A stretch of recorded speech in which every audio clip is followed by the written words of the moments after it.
Welcome back to the channel. This is your boy Rich Latta here, back with another video.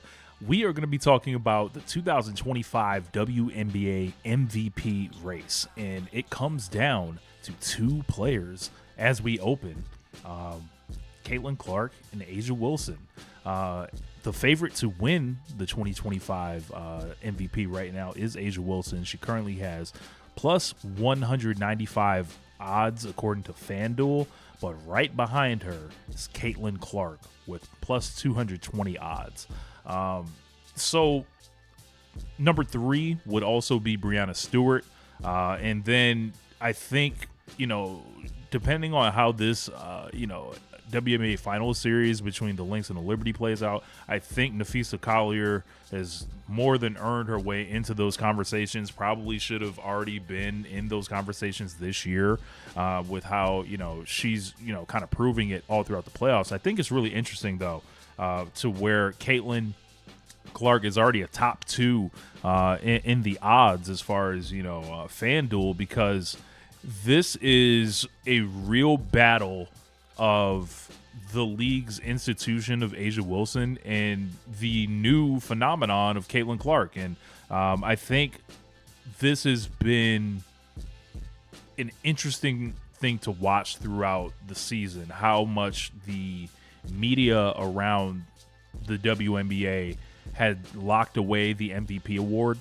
So much like it was almost blasphemous to mention someone in the same conversation as A'ja Wilson. Even though, her team ended up finishing 4th, she had a historic year scoring wise, but you look at it and, I don't understand how everything had played out. Napheesa Collier did not get at least a few first place votes. I think you could argue Caitlin had, the right to 1 or 2 first place votes. I understand A'ja Wilson had a season that, no one has had before as far as, the 1,000 points. Some of the player efficiency rate and stuff is off the charts.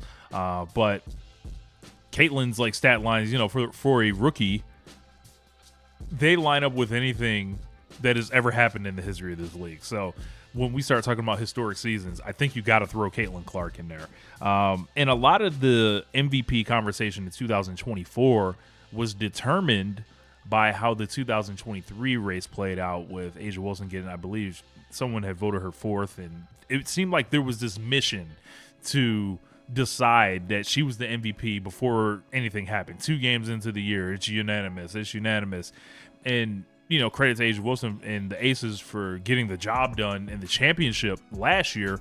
But with them not getting the job done, I believe that opens up the MVP race in a way that it was not open this past season. And I believe the Fever are only going to get better. I believe Caitlin Clark's only going to get better. And obviously the moves made around the team are going to be there to enhance her. I could even see her assists going up even more than they already are and leading the league, and the scoring will follow. I think Caitlin Clark's second year can look very similar to that post All-Star break run. But I think someone like Napheesa Collier is going to have something to say about this. But I look at Caitlin Clark and A'ja Wilson being, this is not the last time they will battle for this award. This is something that I think is brewing with the legacy media and, the new fans, the new media, the independent media that is starting to cover the WNBA at large. This has been quite an interesting season to observe, in my opinion, because this league and largely the periphery around it actively seem not ready and at times flat out resistant to what Caitlin Clark was about to bring. But a lot of people were wrong. A lot of people have to eat crow.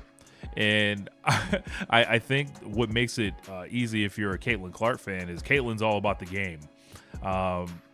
She's all about getting better. She's all about, she's not really about being in the media, not really about all the whirlwind that surrounds her, which is quite amazing, actually.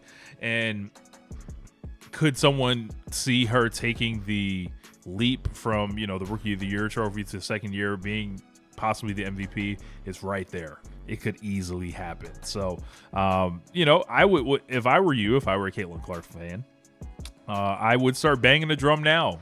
Start fighting hard on social media, because it seems like that's where a lot of these battles in and around the WNBA community are fought, or on Twitter, and it's going to be interesting to see how this all plays out. But had the Aces made it through, I don't know if they would have necessarily had these odds the same way. It felt like it would have just stayed with Asia Wilson, and it really wouldn't have been much. So the fact that they lost in the second round, I think, opens it up a lot more. And depending on how either Collier or Stewart or even Sabrina Ionescu, finish the series, we'll see how they roll into next year, because it's a human thing. Like, it's like we're supposed to, evaluate these MVP awards season by season, and they're all different. But humans are imperfect. You remember what you saw, and you wrap these things up. And there's got to be some voter fatigue between Stewart and Wilson. So you never know. I think Caitlin's got a chance. But what do you think? Let me know in the comments.